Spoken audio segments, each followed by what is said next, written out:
Hello, and welcome to Everyday Chaos.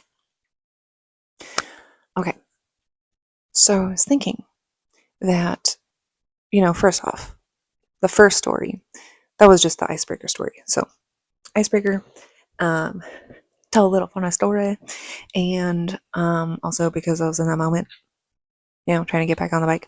So, anyway, I decided that when I tell you my life stories and the brain injuries and stuff like that, um, I decided that I wanted it to be more like a documentary, right? For my kids.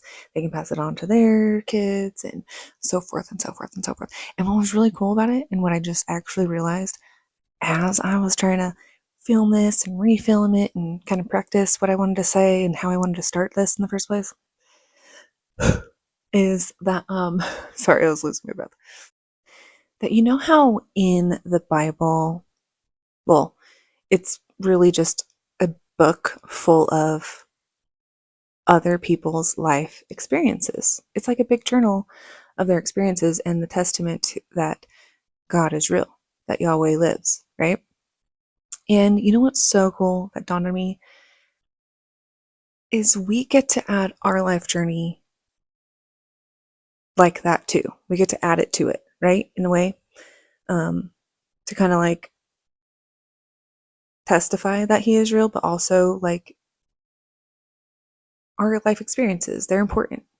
And maybe not to you, maybe because you're a stranger, you don't know me, but maybe this will spark something in you that you'll also want to document this. And then you know how cool that would be, of like a ripple effect of like all of us supporting each other, watching each other's documentaries and like subscribing, and then we all get paid. I don't know. Just a theory, just a theory, just a thought. But anyway, it's like for the kids. You know what's super cool about that too is like if you do your genealogy, find out where your roots are, where a lot of things, but mainly Paiute Washoe and Swedish. That's a pretty cool thing. I have some books and journals of my family's history and stuff like that, and doing genealogy search and whatever kind of other searches and stuff like that, and finding that information. It's like really cool to see. But you know what's so cool about today's age? We don't have to write it down in a journal.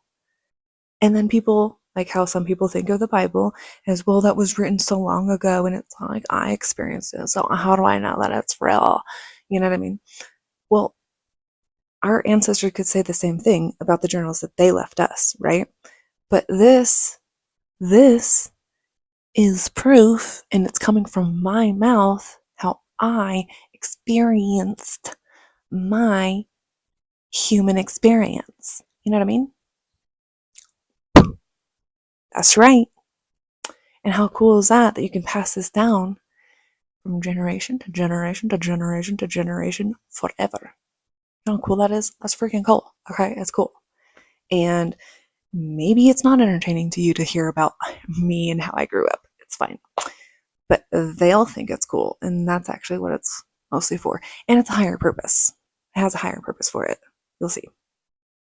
This was also inspired because I have a niece who loves it. Whenever she comes over, she loves it when I tell her stories about like what me and her dad, which is my brother, and my sister, what we all did when we grew up and how we grew up. And we have stories, okay? I'm sure you guys do too.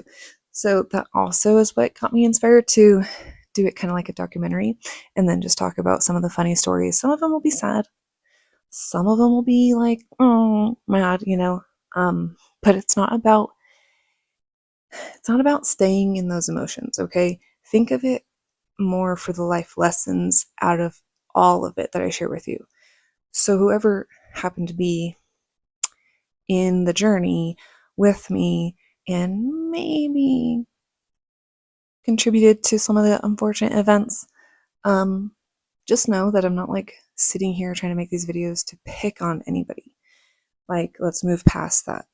Okay, and trust me, I'll explain all that in the end, and then you'll understand why there's a higher purpose to why I'm sharing all this, and hopefully it sparks into you that you want to share too. But yeah, so let's begin. It is like 11:14. This is way past my bedtime, by the way. I'm usually awake at 3 a.m. because that's just the way my body works now. And that is due to the brain injuries. But yeah, I very much cherish that time now. And so I'm a little tired. Anyway, we have to get started. Listen, my sister and I didn't really get along for a really long time. Not until she was like a sophomore in high school. It's my brother, because he's the middle child. He always had to be like the buffer between us. But it's interesting because I recently, last year, sorry, sis, I'm gonna pick on you because this is hilarious. Recently, last year, I heard the story of why she actually hated me. I was kind of like, whoa, you actually really did? I kind of was hoping that you didn't. Like, I knew like you were kind of like angry and just like mean towards me sometimes. But I didn't like really believe, I just like was like, oh, that's just like a sister thing. Um, but then I found out that she really did. And it is hilarious. Why? Okay. So, the house that we grew up in, was actually my grandparents, my mom's parents' house, and my grandpa had built a studio apartment above a garage because that's where he was going to do his art because he's an artist. So, oh my gosh, I have to sneeze. Hold on. Okay, it's gone. Anyway, so we grew up there, and I'm about 6 months old. We are all a year apart from each other. So it's my sister, then my brother, then me. And I am only 6 months old. Now, the house that we grew up in, it's on like 5 acres. And actually, you Sparksonians will know because if you go up Pyramid Highway and you see the house, like right now they're doing construction over there, so you should know what I'm talking about. So you can see the house right there on this side on Pyramid Highway. But not that first one. It's right behind them, the blue ones. And in between those two houses is a ditch, a canal, like a ditch that goes down with water, okay? And so it's right behind our house. And my mom was looking everywhere for them. Mind you, I'm 6 months old. My brother's like one. My sister's two. Okay? And she apparently was leading him to the ditch so they can go play in the water. And my mom finds them and she's like, oh my gosh, get away from there. She'd go bring them in. And my sister got in trouble and she had to sit in timeout on the couch. She wasn't allowed to move, nothing, because, she just now almost lent our brother to death in the water. So she's in trouble, she's in timeout.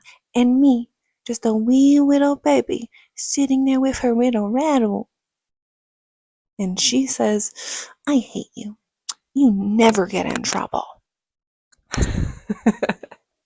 I was like, seriously?